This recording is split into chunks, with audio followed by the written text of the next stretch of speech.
Well, it does give me pleasure to introduce Donna Murray Turner, a consummate professional, been at the highest level in the workspace, but she's also willing to get her hands dirty at the lowest level in community space.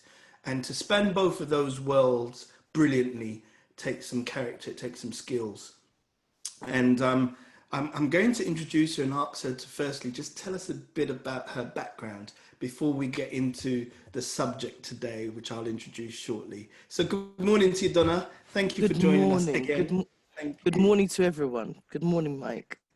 All right. And, you know, I know it was relatively short notice and you said yes, and I appreciate that. Thank you so much. Anything for IOW, you know that. Thank you, Donna. All right, so Donna, please tell us a little bit about yourself, what you do, maybe even just some of your commercial background as well, just to lay a bit of a foundation. Thank you. Well, I'm a simple daughter of a welder, black welder from Croydon. My family came, both sides, maternal and paternal, have been in Croydon since the 1960s. In terms of profession, I went to school here, and then I went on to work at the Home Office for 24 years. And then I had my on the road to Damascus moment and turned that all around and started a community outreach organization called Another Night of Sisterhood. And that has been the catalyst for so much more that has, that's enabled me to kind of have a new career pathway, which is now as an inclusive consultant. So I work currently to embed EDI policies, that's not equality, equitable, diverse and inclusive policy to corporations, especially in the charity sector. And after the death of George Floyd, as I'm sure everybody has seen, there's been this upsurge of interest in all things around Black Lives Matter. And so that's increased, obviously, like my work and kind of conversations around race for corporations. And that's what I've been doing. So just to ask you a throw in the deep question, what's been the highlight of your career? I would say the highlight of my career. What do you mean, apart from meeting Pastor David Shoshania? Well, all right, I don't know. And Brother Ricky and yourself, is that what you mean, Mike? No. I would say, really, I think I'm feeling my most satisfied now. As you so articulately put it, straddling those two worlds, being that conduit, both at the grassroots level and also, obviously, during lockdown, I've been appointed to some senior positions within New Scotland Yard, which enable me to take the same messages that we have here at the bottom and even further at the grassroots level, all the way up to the top, to senior managers and say, hey, you might be having these utterances at the top, but actually your officers on the ground are not necessarily following that process and just holding them to account. So for me, I think this is probably my most satisfied time. I'm still got a long way to go. I'm still not 100% where I want to be. Obviously, I have political aspirations.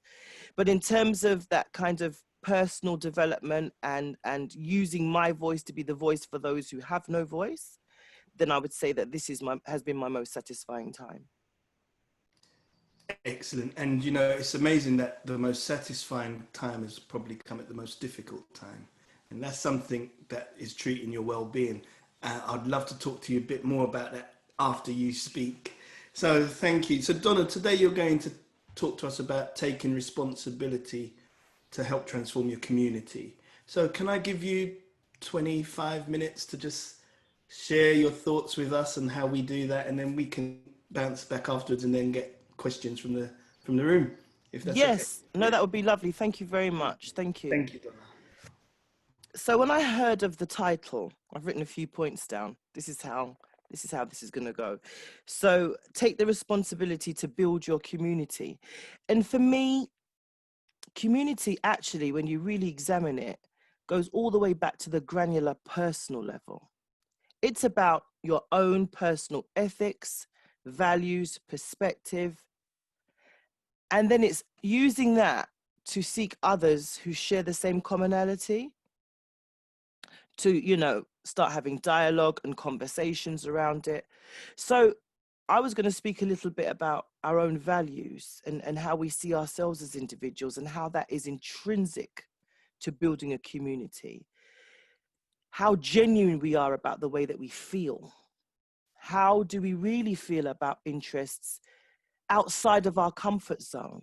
So for me, you know, what I didn't also say was that my parents were Jehovah's Witnesses. So for me, one of my first communities was in church, was in that religion.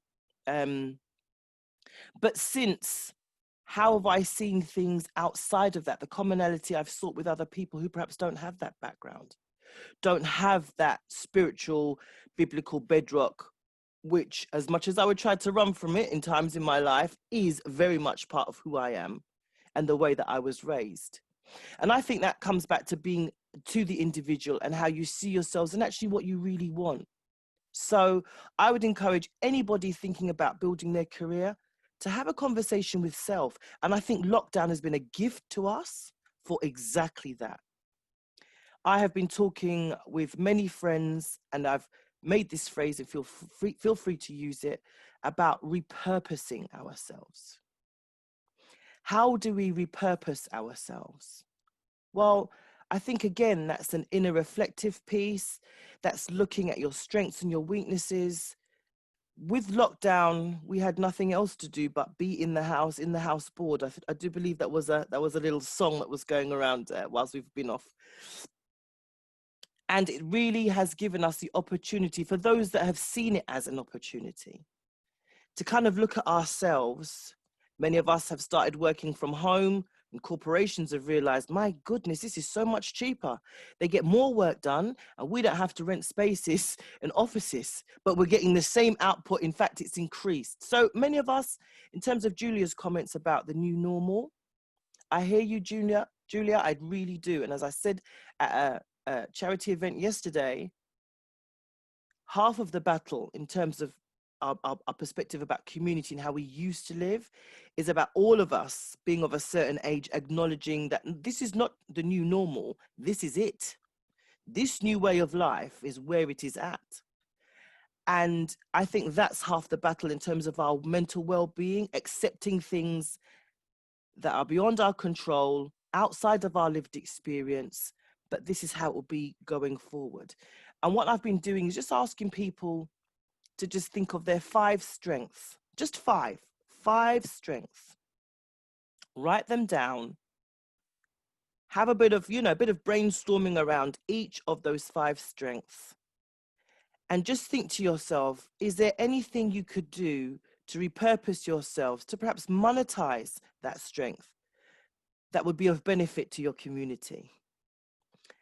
People have been doing that. I've heard of many success stories. One lady was furloughed and then made redundant within weeks of us going into lockdown. And she went to a close friend of mine and she said, I don't know what I'm going to do. And he said, well, why don't you film yourself cooking? And she did. And now she was able to feed her family throughout furlough because of that. So I say all of that to say, this is a time of reflection. This is a time to look within ourselves, perhaps as never before, to really see what it is, what our ethics are, what our values are, and what we can give back to our community. Now, some of you be on the call saying, well, that's easy for you to say, Donna. That's easy for you to say about rebuilding our community and what community means and looking inwardly, but how do I do that? How do I practically do that? And so I was going to spend the next few minutes kind of walking you through that, because I'm one of those people who will often say, it is fine as a leader, as somebody who is out there in the front, to say, come on, keep on marching. But you have to remember there are people behind you who say, well, how do I do that? I've never marched before. What is marching? So I'm very cognizant, and I've just noted these points down because I think it's of benefit to be practical in our application. Or how do we build our community? So we've already established one, it starts at the granular level. It starts with you as an individual. And then it starts with building outside of what you know sometimes. So you might start off with friends, people that share your vision. That's actually very important, because as I have found out, it's people that share your vision that often will help the journey go the distance. So that is very important. Don't just keep it to yourself. Speak to others. Do you feel this way about this thing? For me, in Croydon, it was the lack of an adult space to talk about local community issues. I was a mum. I had children that were just going to start secondary school, and I could see nowhere else around me where we were talking about social care concerns. And so I started my own, because a lot of my friends were all the same age group. They have children varying older and younger than my own. So there was a commonality, but that would have never started if I hadn't started talking and asking them. And I also asked friends who I knew had the professional acumen for what I didn't have. So that's also something else. Don't just, reinvent the wheel with people. Also ask for people's professional guidance in this, because in terms of signposting, just in terms of kind of focused and direction, it's nice to have people who have that in their professional background that can guide you through the process. Be prepared to be guided. Be prepared to receive instruction. Often in building your community, it is a time to lay aside your ego and be instructed by others you have asked to join you on the journey. Don't take it that because it's your initiative, or that it's your thought, you're the thought leader around this, that you won't have to take instruction also. That would be my advice. Always, where possible, and trust me, I have a big ego, and it's not always been easy to lay aside. So I'm not speaking from a place of piety. I'm speaking from a place of realness. There have been many times when I've wanted to tell my team members lots of unchristian things, but I know that they are there to guide me and they share my vision. So be prepared for that. Also, in terms of networking, all collaboration is key. Can I just say that? Collaboration is key. So you might have your view, and I just thought everything was about parents and supporting families. But actually, a lot of the safety messages that we needed at the time in Croydon involved the police. So I had to fix my mindset to working with them. And then I had families who had rent arrears and concerns with the local authority. So now I have to fix my mind to also working with the local authority. And as we went along, I was collaborating with statutory partners, with other local grassroots organizations. I was collaborating outside of my network. Now, was that always comfortable? A bit like taking instructions from team members? It wasn't. But the best leadership and the best thought leaders are those who are challenged in their thinking and their perspective. If you surround yourself with yes men and women, you will never go far. But if you surround yourself by other thought leaders who will challenge you, who will accept your thought leadership, but where they find gaps will challenge you and hold you to account furthermore, those are the best people to build a community with. Because it's only by being challenged will you actually become the best version of yourself that your community needs you to be. So by being intersectional, by collaborating and working outside of what you may initially think is your community, is definitely a way of building networks, strong networks. Well, how do you build a strong network, Donna? Well, it's firstly by being consistent. So whatever you're doing, be consistent. Whatever frequency you set for yourself, stick to it and be known for sticking to it. So for us at Another Night of Sisterhood, it was once a month. And we met for once a month from April 2016 right up to lockdown. Since lockdown, we've changed it and we now deliver twice a week online. But that was because we could tell that there were certain tensions in the community. And basically, by being consistent, you can test the feelings of your community, what their needs are. By being consistent, it allows you that space. It allows that frequency of conversation, of dialogue. Messages might even come from your network. So from the people that you've collaborated with. There have been times when the borough commander has said, Donna, we really need this safety message to get out. There have been times when the director of education has said, Donna, we've got a spate of young people on Snapchat, there've been these pictures revealed. We need parents to have this certain message. And they have used ANOS as a conduit to get those safety messages out. So it's not always, and I say that to illustrate that it's not always, it might not always come from you initially from the center, but by collaborating, you allow that conduit, you allow you to be that space also for your partners to get messages out to the wider community. So just, you know, to bear that in mind. Networks are very important. And when I repeat that, what I mean is your network should really be representative of the entire community. For too long, and I say this with great emphasis, for too long, communities have been representative of what the people in the leadership positions of that particular community wanted to be. And people have fallen through the gaps.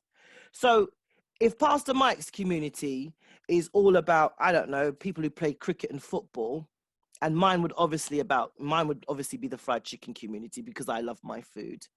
If we just stick to that and don't collaborate, all the vegans and vegetarians tend to fall through the gaps. All those who don't share our vision or share our interests, our commonality, our ethics that we have at the granular individual level, they will just fall through the gaps. So it's important that any kind of framework that is built is representative of everybody's needs, even the needs that you yourself as the thought leader, as the initiator of the concept, may not agree with. Leadership going forward has to be representative if it is going to be effective of everybody. Now, the brilliant thing about us as human beings is that's going to be really tough because we have our friends, we have how we see things. But again, I go back to my point, unless leadership can be challenged, unless you can be forced to think of including everybody, then really, are you really being the best version of yourself that the community needs you to be? And I'll give you an example. I am a 70s baby. I have grown up in a very Jamaican kind of heterosexual household. And we had a need locally to kind of address trans topics. And that wasn't easy for me. My team members came to me and they said, oh, well, if you don't do it, Donna, are you really being inclusive of the whole community?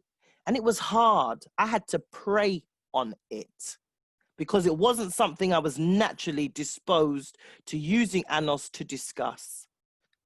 I am so glad I prayed on it, because not 6 months later, a cousin of mine, who 4 years earlier had been a young man, turned up to see my mother, and it was a female.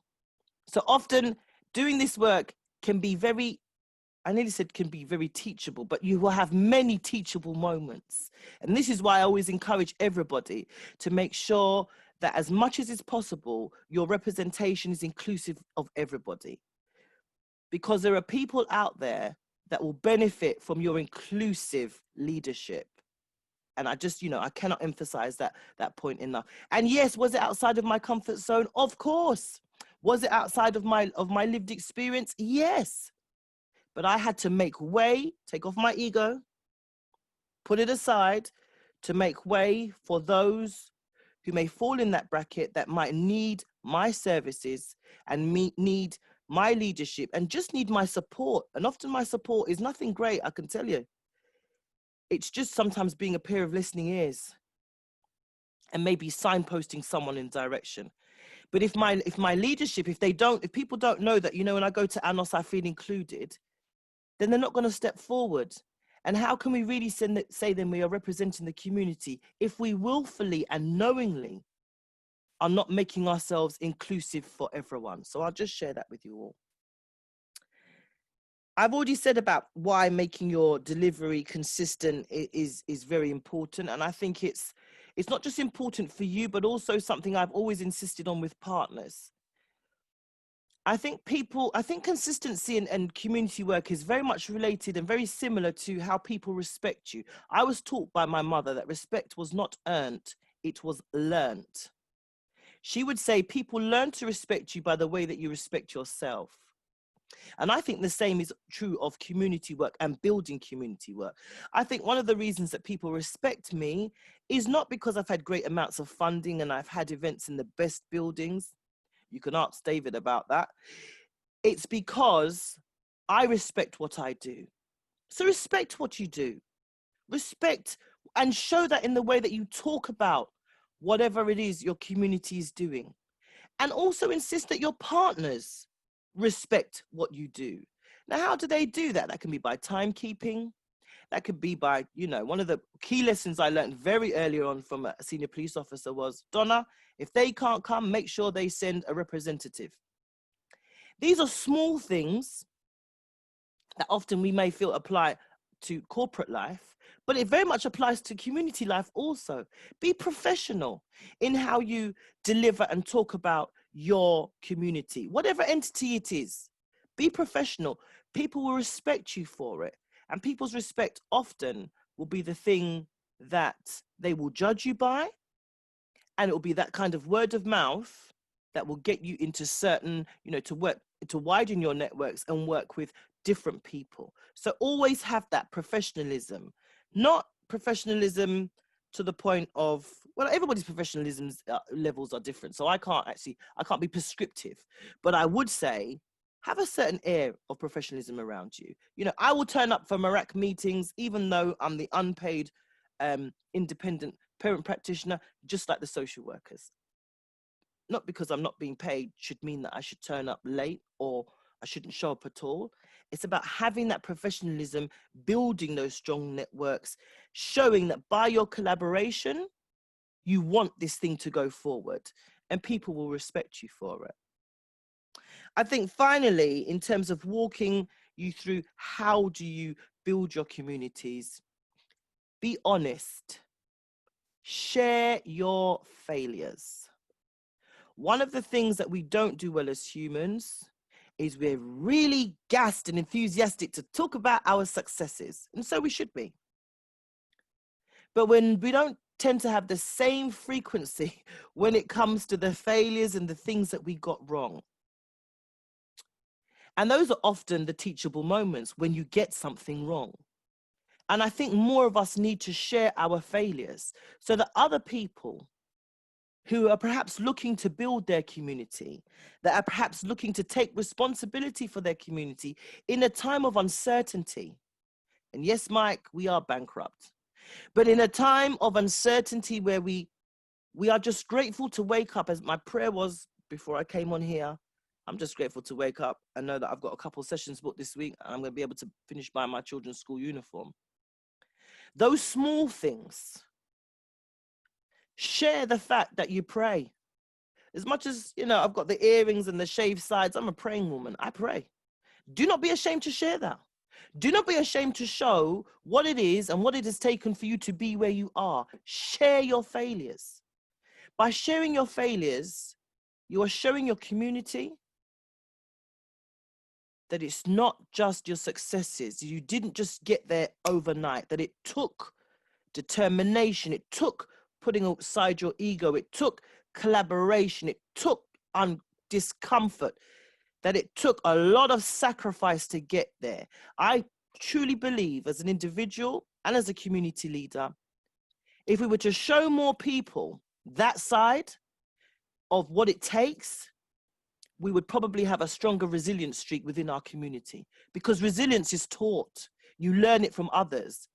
And I don't know, for whatever reason over time, and probably this is something for a wider discussion, we have been conditioned to just show how we got from point A to point Z, but never all the stuff in between. Well, I like to show what happened in between, because often that sparks conversation.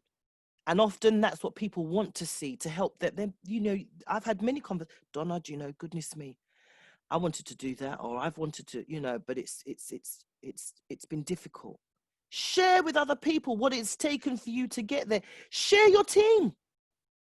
I may well be the face of Anos, but trust and believe, I am not the team.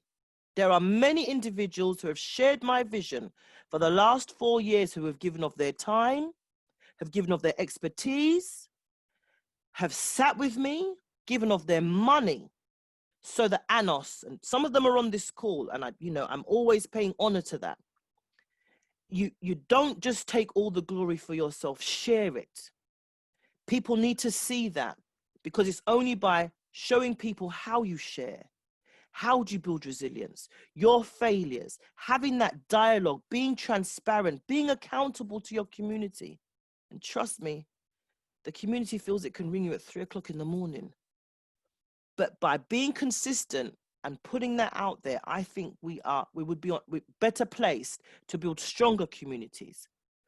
And in a time where we, and I can't really comment about this because I don't know, not because I don't have an opinion, but because I don't actually know. I don't know if there's going to be much money about. Like I said, I was raised in the church. So for me, this is the last days. I don't know how it's going to go. I really don't. But I know this, my community is what will see me through. Thank you. Wow. Wow. Thank you. Donna, thank you. What a message. What information. I did promise you're going to be equipped. And I'm just here taking loads and loads of notes because I'm wondering, how do I just expand on the brilliant bits of information? So before I start asking some questions, can we just give Donna some hand claps, please, please, please, please? Donna, brilliant stuff, brilliant information. Because you touched community engagement and leadership. You knitted the two things together so well. It was fantastic. I like what your mum taught you. Respect is not earned, is learned. And that's going to be one of my catchphrases from now on. I'm owning that one as well. And, wow. So, collaboration is king. Leadership has to be representative of all of those people in your community, the ones you're trying to reach. And, that humility that you need to own to learn from those within the team, I think is so powerful. And something that we all can do a bit better. Woo! Where do we start, Donna? Where do we start? I think I'd like to talk about bankruptcy in Croydon. First off, I know there's many people from all around the country on this call, but I'm just wondering if that is just a tipping point of how the other boroughs are going, the direction they're going in. The country, I reckon, is on the cusp of do one or two things wrong and we could spiral downwards into a deep recession. 100%. Yes. You know what I mean? If we manage systematically over a long game, we might be able to just get through this. So I know that other boroughs like Islington are struggling, and a few others. Is it good time then to really engage with our council? Is there any hope? What's the point? If they're or can we help fix them by doing some of the work that those statutory paid services would have been doing? I think so. For me, we have been conditioned to believe that statutory services somehow have all the answers, and they do not. And statutory services are filled with people who look just like you and me, who have uncertainties, who and for me, community is where it will be, because we saw that during lockdown. I mean, without being too political, socialism saved capitalism's backside during lockdown. This whole we sit on top, we the cream sit on top, and all the rest of you, that was saved by community. Look how many food banks, look how people checked in on their neighbors. We saw it on our national news. So I'm not saying anything that we all haven't seen. That's community. That's another human being taking an interest in another human being for nothing more than you are another human being like me. You will have needs, you will have wants. What can I do to support you and assist you with that? So I do believe that this is a time for repurposing. Of course, our local councils are not going to say, actually, we're melting here. Can you save us? They wouldn't want to be seen to be deferring to the community, but trust and believe. That is exactly what they're going to have to do. And yes, I think this is going to happen to Croydon has one of those, and I know this because I'm going to be running for councillor in a couple of years, so I know this.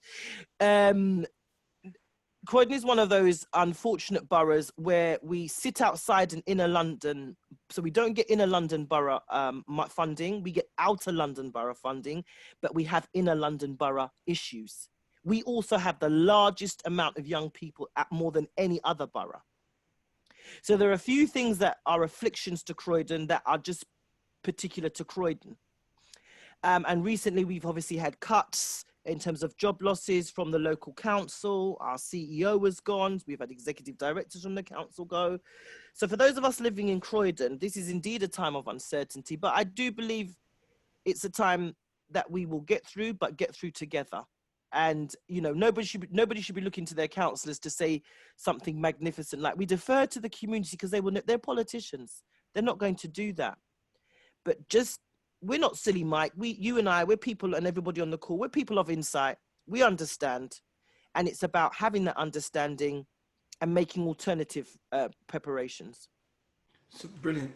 I just got a couple more questions, and I really would like to open this up. Pam Thompson, I'm going to come to you because I know you're very much active as well. Donna, so we might have this great idea to just serve our community better. I know people like Queen has done cooking, and she used to go around and serve people cakes and so on. The initiative to possibly convert that into a business. Could you help us to maybe I know you've given us some steps, but is that it? Or does she need to really embed with the services that exist to really make an impact? Otherwise, she might just serve her friends and family, right? I mean, the thing is, the services, the services don't have great community engagement.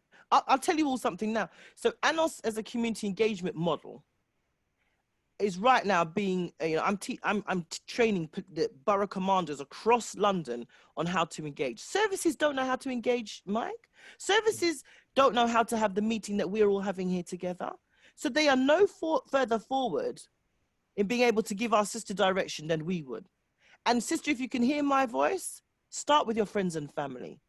Before we had internet, we had word of mouth. Way before we all had websites and online pages, we had word of mouth. Just be consistent. The word will get out there. Sisters cakes or whatever it is that you're serving, it will get, once you have social media as well, you know, do a video. Use what is out there. Look on YouTube. I mean, the other day I looked on YouTube. There's a YouTube video for everything.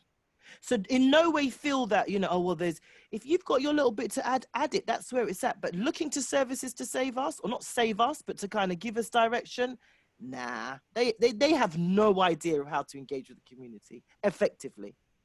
Excellent. And I'm so glad you answered it that way, because it was a leading question I was asking. Okay. I wasn't trying to, you know, I wanted Queen to be encouraged to say, I'm going for this. And Habida said this the other day, there's no one really directly coming to help me. I gotta get going. All right, brilliant, thank you. Good morning to you, Pam. How are you this morning? I trust you are well. And I know you do a lot with communities and so on. Is there anything you would like to either ask Donna or add to what she has said? Good morning. Yeah, good morning, everyone. And good morning to you, Dr. Mike. And that was an excellent presentation, Donna. Thank you. For someone that's worked in community engagement and worked with communities, yeah, that was fantastic. And I think that in terms of what you said in terms of local authorities not having a clue, well, you know what? The thing is, the local authorities are reliant on communities, and whether or not they will say that publicly or not, they are very much dependent on communities. And what we say is, because I work with our local communities, and in terms of the 9 protected characteristics, and what we say in Derby is that you're the experts. We come to you because you're the experts, you know. And although people who work within local authorities come from the communities, because that's what they all do, we're not the experts. And things are shifting constantly. Things change all the time. And, you know, what we did, we could have said years ago. What we did 5 years ago, it's different. What we did last month has changed considerably, and the shifting is happening so quick that local authorities, before you've been able to get it to your councillors, get a policy in place, put this system there and that, it's already shifted. And so we have to work with communities. And so, you know, in terms of your initiative and what you're doing, fantastic. And I think there's going to be more reliance and more dependence on such organisations like yourself. I agree totally. Thank you. No, I agree. In fact, I've worked in private sector, public sector, and third sector. And so, and I think when I've been in public sector for over 20 years, and after I'd been here for about 4 or 5 years, I realised it ain't all what it's made up to be. It's not. And it needs that hand holding especially when it comes to communities.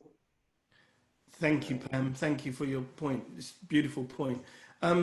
So in a funny sort of way, it's power to the people. It's power to the people. I remember growing up with that. Power to the people. Citizen Smith. Power to the people. So what I'm realizing, I can't remember who said it. It might have been Mike Murdoch. He said the thing that frustrates you the most is usually the things that you're given the idea to solve. Yes. You know what I mean? Please help me with that one, Donna. I was frustrated. I was frustrated for so long. You know, I was in my civil service bubble. I think I've shared this with you guys before. You know, I was this chief immigration officer at Gatwick Airport. I had worked my way from man and boy, as we say. And I was in my, you know, I was one of those judgmental black mothers. Why are these children out at 9 o'clock? Why are they still in their school uniform? Why are people, you know, in all of this debt? Why? I was very sneery and judgmental because I was in my bubble. I was okay. My 3 children and myself were fine. And as has just been said by the lady who just spoke before, in terms of it just, you know, every day it changes. In life, this is a saying. It took for my father to die, just that. Then my sister to die 5 months later. And then by the end of that year, for my mother to be diagnosed terminal. And my whole trajectory and where I was within my family, the dynamic changed 180. And all of a sudden, I found myself asking bigger than my bubble questions. Why were these children in their school uniform? Why were these mothers having such difficulty? And community advocacy forced me to ask questions and to come out of my comfort zone. So I understand when you say what you say, Mike, because it's you know, I was frustrated by what I saw, but it caused me to peer closer. And under closer scrutiny, I had no idea when I was a civil servant how people were really living. I had no idea that in big London 2016, there were children who were not bathing every day, who were not eating a home-cooked meal. I didn't know people didn't have dining room table. I didn't know. These are things I grew up with no matter whose house I went to, my grandmothers, my aunts, my uncles. I didn't know people were growing this way. People didn't have meals together. People didn't pray before they ate. I mean, you know, I've left the church life, but there are certain things I didn't know this is how people live. So this is why I encourage people. Sometimes it's really easy, and we do live in the UK. We live in a very Eurocentric measured society where we're very judgmental and prescriptive. We're quick to say, you know, we're quick to answer our frustration or become defensive. Actually, what you've just said, that quote you said, is very insightful, because it does take coming out of your comfort zone and peering and looking at what frustrates you, that you are already starting to work your way. And have we had impact? We have. Does everybody now want to work with Anos? They do. And I don't say that from a point of, oh, because we're fabulous. We're not, and we're still unfunded. But I think it's because I share the fact that I was one of those sneery people. You know, I was one of those people that would be judging. Parents understand, and so they feel that they can come to me because she gets it. It might not be my personal experience with my own children, but I understand what I see. Yeah.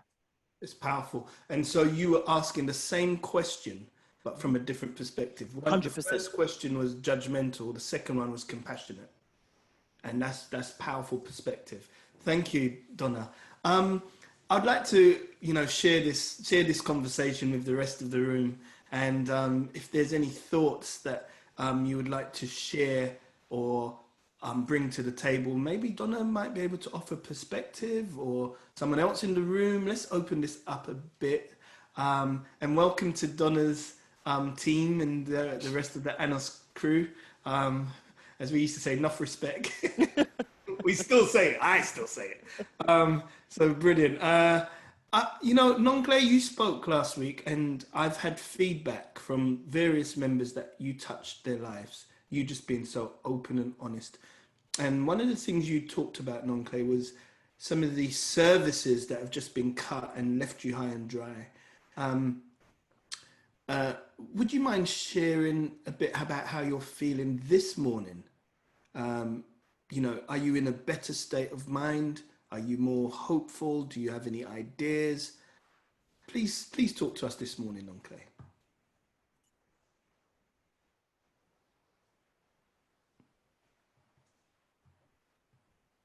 Oh, yeah. I am not technological at all. Hi. Morning, everybody. Yeah, the services were just taken from under our feet, isn't it? And I don't know how I'm feeling today, because today it's a I've had it was a tough week. I think after talking, sometimes this is what happens after talking. It's like I'm opening up a can of worms, and some things starts rolling out as well slowly. So that's where I'm at. But on last Thursday, I was on a call with Oxfam, One Parent Family Scotland, and some government people, and they were talking about employability post the corona, employability, the way forward. And I was telling them, how can they even think of employability when there's other things underlying, when people were left hanging with with issues like mental health, all these, the children with challenging behaviors and things like that. We were left just to fend for ourselves, and it's only the children of key workers that were given an option to go into the nurseries and schools and to be attended to. So, it's all these quick fixes that the government schemes, and it's because of the tenders. Some people were saying on the group that it's because they attended, they have to get the funding. So maybe these funded organizations, because they are time constrained and money, they depend on the money. They just want to get a quick fix. So, and I'm so happy I joined what Donna said today, that we could be the solving the problems that we see in our communities. Yeah, but I don't know. But you're right. I think you're right. Sometimes the answers, if they don't appear to lie within, they're usually around us. And there's usually a few people close to you, Noncle, who can help you. So I think places like this is just the starting point. Because Noncle? Go ahead, Donna, please. Go ahead. Sorry to cut you, Mike. Noncle, can you hear me? I can hear you, dear. Are you on Twitter? I'm on Twitter, yes. Put out a tweet today. Yeah. That says, I've been feeling like this. Yeah. I want to kind of touch base with other parents who have felt the same. Children, I don't know. Do you have a child with a learning need? No, but she was very she can be very challenging with just clinginess. It's bonding. It's a problem with the bonding with other people. Okay.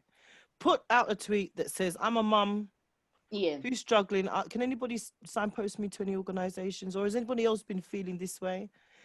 And tell Mike what you get back at the end of the day. Yeah. Okay. I say that because I have seen lots of people put it out on your social media. There are lots of people who will see your post and will resonate, they might be feeling the same way too. They might DM you to say, I've been feeling awful as well. I have a child. This is how it starts. It doesn't, you know, even amongst you can start amongst your friends, but you'll be surprised, honestly. We're human and we're different, but you'll be surprised how many other people. I spoke to a man yesterday who said, Donna, I'm feeling overwhelmed with lockdown. Am I alone? And I looked at him and I said, no, I've been feeling overwhelmed too. But you're doing the right thing, Nonke. You're having the conversation. You're talking to Mike. You're talking to us about it. You know, write it down. Start a vlog. There is nothing wrong with blogging or vlogging. This is one way we can avoid the £95 an hour counselling fee, you know, that most of us can't afford. I know. Get your emotions out there. Write it down if you wish. But I would say every day, do a short video. Even if you don't post it, that's down to you. But just do it. Use it as a reflective piece. Just get that. We have an expression in Jamaica. We say pressure bust pipe. Release your pressure. Yeah, pressure bust pipe, which basically means pressure will eventually burst your pipe. And I'm just encouraging anybody I speak to, release your valve. Have that release. If it's by writing it or talking to somebody, this Wellbeing Cafe is brilliant and always has been.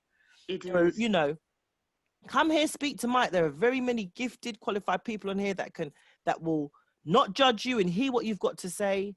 These are the spaces to bring these problems to. But just try my little tip. Go on to your social media and just put how you've been feeling, and let's see what you get back at the end of the day. I'll be interested to hear about that. Yeah, because I've started a blog. I've started on YouTube talking about my mental health and the challenges and where I'm at. But I sort of stopped. But maybe I should start again because it was helping me to talk about it and other people to open up. So I'll do that. Thanks, Donna. That's all right. Wow, brilliant piece of advice there, Donna. Remember, worms feed birds. So even the things you don't want in your life is useful for someone else. So keep feeding the birds, all right? Keep feeding the birds. Okay, Donna, please tell us a bit more about ANOS. So ANOS stands for, I saw it in the chat, Another Night of Sisterhood. And we were a company, but we're now what we call a constituted organization. And that's simply because I don't really think the world is ready to monetize community engagement. It's just not that thing. It's not really very marketable as a process. And so we made the decision to we weren't making any money, but us paying the accountants more than was in the account didn't make any sense. So we're a constituted group. What do we do? We support parents primarily, and by way of supporting parents, we support young people, we support families. But that's not all we do. I have used that supporting role to act as a voice when dealing with the local authority here in Croydon, and indeed the local police, you know, anybody really, you know, whenever there's been a situation, we've uncovered lots of stuff. Has been supporting communities and just making that space for that non-judgmental voice. I think that it's helped because we are what is called culturally competent. So for a lot of people of color, for, you know, some of the statutory services that we have they feel it don't really relate to them. There isn't an understanding, and so they tend to not engage with services. And what we've tried to be is culturally inclusive, not just in the way we look aesthetically, but also, as I spoke when I was doing my presentation, about that whole kind of representation.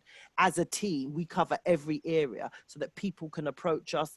And even if it's not me specifically, sometimes it's a safeguarding issue and I have a safeguarding lead. Sometimes it's an educational issue. We have an education person that goes out and delivers that. So it's not just me, but yeah, that's what Another Night of Sisterhood does. And we've been meeting physically since 2016. And like I said, lockdown didn't force us, but it was a new way of working. We were successful. We called it Tea and Biscuits. I could never meet the Wellbeing Cafe because we were conflicting times. It was 11 till 1, but now we do it in the evenings and it's called Hardo Bread and Horlicks. And we do it from 8 till 10 twice a week. And boy, is it not ticking the boxes, but people are really engaging with it. So it's about turning when you need to turn. So people outside of Croydon can be part of this? 100%, because Mike, for so long when we were doing Anos, people that we know from North London, like I used to do stand-up comedy, so I have I'm a raver, so I have friends from all over, and people are like, oh, when do you want to come to your thing? But it's all the way in Croydon. Now we're online, they're there with us and they're enjoying it. So it's a thumbs up. It definitely is. 100%. So please, before the session's over, Donna, please give us all of the joining instructions, because Okay. you know, people would want to be a part of that. I think it's worthwhile. So any questions for Donna this morning? I do want to come to Rox as well from a Department for Education point of view. I know that you've helped us as the IOW to partner with National Literacy Trust and children, young kids under the age of 5 books, and we've been really pushing that in Croydon because there's a lack of, I suppose, children on the whole have suffered during this lockdown from an educational point of view. I started on that earlier on with the older ones suffering as a result of their exams algorithm, but 0 to 5 parents are struggling with that age group. If you're working from home and there's no schools, the kids are just running around. It's hard. So I want to hear from you, Rox, and I know that your department's shifted as well. You lost the head, so things are changing. So if there's something you can sensitively and discreetly talk about, we would like to hear that. As a matter of fact, can we bring you in now to see what parents may be struggling with 0 to 5-year-olds, and how we as a community can be more effective? Hi, Mike. Hi, Donna. Thank you once again. Amazing presentation. I think, I won't repeat what kind of think has already been echoed, but from the sort of parents that we have been speaking to try and inform our work, the biggest things are stress and anxiety about sending the kids back to school, but also the kind of 3 things that are really coming through is sort of the recovery phase, looking at kind of how the impact of sort of fuel poverty, work poverty, and food poverty, and how that's going to impact on families. So it's not just a case of, you know, we're coming out of furlough, we're coming out of what, and that's going to have an impact. And they're the things that the local authorities have also said that their biggest concern is in terms of the next phase of work that we need to do.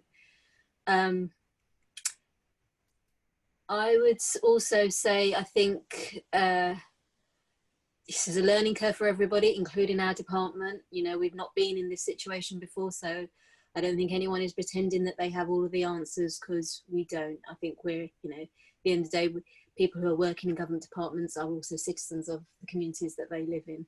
And so, it's a new and it's unprecedented times. I would say that we are constantly engaging with organisations like yourself, Mike, and speaking to parents directly to try and inform what we're doing. And, you know, at the moment, we're just all kind of working also in terms of planning for the next phase of work, which is the spending review period and stuff like that as well. And that's quite difficult in this time, because you're trying to juggle a number of things when you don't actually know what the market's going to look like, you don't know what the impact is, and you don't know where the next wave of the pandemic is going to be. So Rox, what would you say to the parents who may be struggling and a bit concerned with anxiety around the future, finances, poverty, education, housing? What would you say to those parents, especially of those with 0 to 5-year-olds? I would say you're not alone, and please speak to people around you. And if you don't have anybody, reach out to places like the Wellbeing Cafe, people like Donna. Get out there and speak, because the worst thing that you can do is to be sitting in your home environment worrying and being anxious, and that's just going to have an impact on you. And if you're stressed and if you're worried, that's going to reflect on your child as well, and children will pick up that anxiety. Some nurseries have actually reported that they have seen changes in children's behaviour, and they do believe it is a result of the anxieties and worries of the parents. So it's really, really important to reach out and speak. And if you're struggling, start with friends, or as Donna and Mike have also said, let your feelings and emotions out, put it on a journal, do a vlog, do something, but don't please suffer in silence, because there are people out there who do want to help and want to support you. Just reach out, I would say. Thank you, Rox. Thank you for your contributions this morning. There's someone I want to ask from another perspective. And it's all to do with community, that common unity, that common union, that space where we connect with each other. Usually, though, that community spirit is touchable. We're connected because usually we're in the same location. We're connected in that way. Now it's digital. It's a bit harder, I'm sure. I'm going to ask David, from a faith leader's perspective, have you noticed much of a shift from community engagement, you know, and how people interact with each other?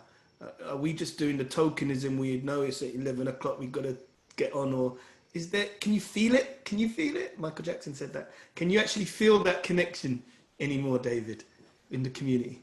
Yeah, thanks, Mike. Firstly, just say to Donna, thank you. Absolutely brilliant presentation, and lots of learning there. I spend a lot of time talking to faith leaders, and there has been a real sense of the need to realign themselves. Donna talked about repurposing. I think they want to repurpose, but that starts with realignment. And a lot of churches are not going into their physical spaces at the moment. And some are, but not many are, in comparison to how many churches there are. But the biggest resistance, I'll call it resistance, at least the biggest concern that people are talking about is the concern to not have community, i.e. not to meet. But the corollary to that is the concern to not be able to connect with the community around the church. But what we're finding, which is really interesting, most people are not ready to go back to church, but they want to connect more with their community by creating spaces within their homes and spaces that they can connect with people in their community. So looking at things like home groups, looking at various community services that are beginning to emerge in communities. So if you look at, for example, the report by the Evangelical Alliance, one of the things that they're saying is that there's been an 80% plus connection with churches and with Christians within their community. And so this ties into the whole idea that was talked about earlier in terms of whether local authorities are going to be able to plug the gap, as it were. And it strikes me that there's going to be a new partnership that's going to emerge, and it's going to be the partnership that emerges between the church, the mosque, the Gurdwara, and the private sector, because community social responsibility is going to become an increasing, it's going to increasingly feature in companies' agendas. And so it strikes me that there's a real opportunity here to, again, move out of the comfort zone, because often the community engagement stuff, as Donna pointed out, is about connecting with statutory agencies. It strikes me that there's some potential problems with it, and there's some moral issues, but it strikes me that the next wave of community engagement is going to be around corporate social responsibility and about engaging with commercial companies. But the challenge is going to be how the transactional nature of those relationships are managed so that communities are not exploited.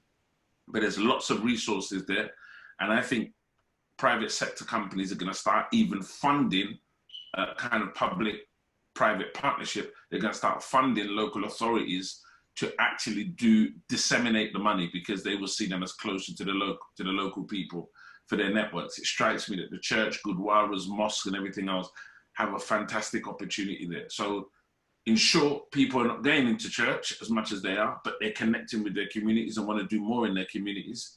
And that in itself has a problem in one sense, because it stops the church itself from being a community, but it means that people are really connected grassroots and locally.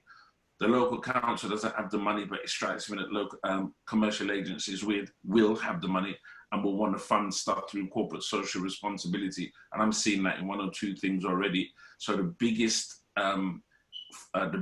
drinks company in the world called Diageo is funding a lot of Christian stuff at the moment. And you're going to see more of that, because I think there's a moral issue they're trying to address. So it's a long answer, but it's something that we're thinking about in other spaces as well, in terms of what happens going forward in terms of churches making a big difference in terms of their community. It's powerful, powerful, powerful stuff. Thank you, David. Thank you for your contribution. It's a great point. Back to Croydon for a sec. What David's just said, when we think about some of the major organisations in Croydon, we've got two of the largest, for example, insurance companies. We've got Liverpool Victoria, big company. We've got Direct Line. We've got Scottish Widows. There's banks. Nestle's just moved, but there's major organisations seated in Croydon, head offices. And if they were able to contribute to the running of that, or of the borough, that would be really interesting. Really interesting. And I think back to Donna's point, maybe we have to think about creating the right vehicle or container for those contents to be received in, because we need to make it easier for those private sector organisations to donate or give under their corporate social responsibility banner without it being problematic for them, or we having to be a particular shape of a charity, which may be problematic for us if we're small and we're just a community organisation. Remember, and under current guidelines, you don't need to be a registered charity if you're under £5,000. And so you may not have to think about all those technicalities yet, just get started. All right, so this is quite an interesting sway. I think the power is being shifted to the people, but we have to be equipped, intellectually connected, as well as useful. We have to have a good idea to serve our community. All right, so Queen, if you could come in, we've got a bit of time. Let's go. Okay. Good day, everyone. Thank you, Donna. Thank you, Ricky. Thank you, everyone. Thank you, Reverend Sosh. I'm very encouraged. You all answered some of my questions. Like, as a person, as an individual, I've got passion. As Dr. Mike has already mentioned, like cooking, I like that. So when I arrived here, I mentioned in this chat before that we are the only Africans here. So because I like cooking and I go to church in the center of Liverpool, I'm in the other side of Liverpool, we call it the Wirral, so I have to go through the tunnel. So I was more active in my church when we're coming together. But since this time that we're living in, we're not coming together.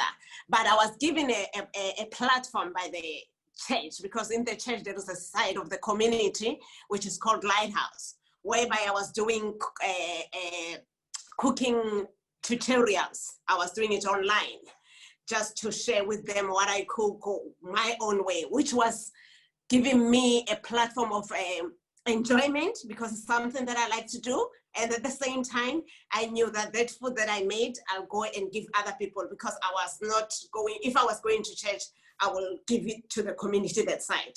But this, then, contrary to this, it was, for my family, it wasn't a good thing to give people food. Like, as I'm saying, we are all different. Me and my husband, I'm an extrovert, he's an introvert, and I think the children are more introvert. I feel like I'm the only one who acts the way I act. So it's a sort of a challenge that they feel like in this time, if you give people food, what about if they get sick? What about this? So in a way, is a challenge for me, that I'm not being able to do what I like to do more because of these questions that my family is saying, you know. So it's a challenge, and I'm encouraged by Rick says that you don't have to start, because I was looking at, I can do something, but where, who will I be doing this to? Because this community here, they are all white people, I'm the only black one. Well, they like, whereas, as I said, most of them that I used to drop food, they will enjoy. They will enjoy. There was a group of women who were playing music those times, the elderly women. And I know they meet every Friday at 10 o'clock. So I will bake every Friday and drop them some scones, and they really like them. But due to the circumstances that I'm around, it's sort of, I've been, you know, pulled back, that what if? So, and unfortunately, even with the Lighthouse one, the project of the tutorials was for a certain short period, because it was a funded tutorial. So, but they are still looking at something, and I'm searching something, but thank God Reverend has given me other ideas just now as we are talking as well, that Queen, you might do something like this. So I'm really encourage all of you for what you're saying, and I'm looking forward to do some. And if you have any other ideas that you can help me on the side of Liverpool Wirral, please suggest. I'm open for the suggestions. Thank you very much. Let me unmute myself. Excellent, Queen. Let me give you some hand claps and thunder claps, thumbs up and all that stuff, because you're taking initiative and you're searching for another idea to improve on your edition. And I think that is the mastery that's required to become successful. It's that endeavor and that quest, and you've got that passion. And I think you just keep looking at innovative ideas. Search YouTube, perhaps how to preserve your food, how to, you know, freeze it maybe, so that it can, and observing hygiene. There's some rules, there's some guidance, and you might be able to package it up in a different way. So you keep exploring, and I'm sure success is going to come to you. We are short on time, but I've got an idea. It's just a simple idea, and I want to partner with Donna on this idea. Now, I could go offline and speak to Donna later, and we could do that, but I think it's something that you could replicate as well, if she's willing to share with me her time and her space and her mind.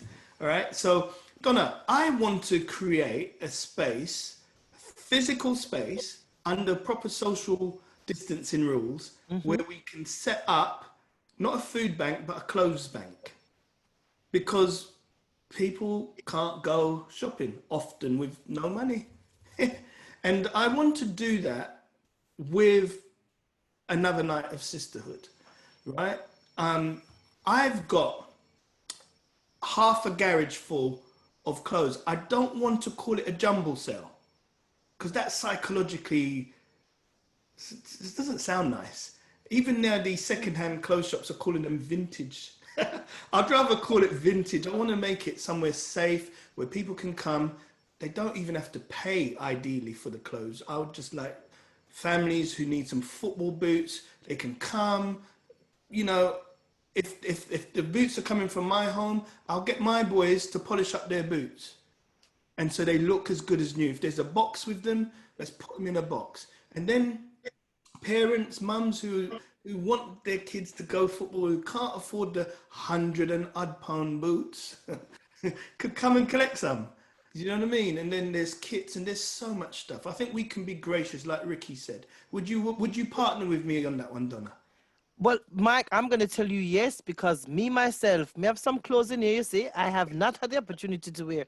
David and Ricky keep on telling me they're going to take me out, and then they don't. I buy these clothes, and they just stay up in the wardrobe. So I think it's a really good initiative. Yeah. And I would like to call it the Twice Loved clothing store.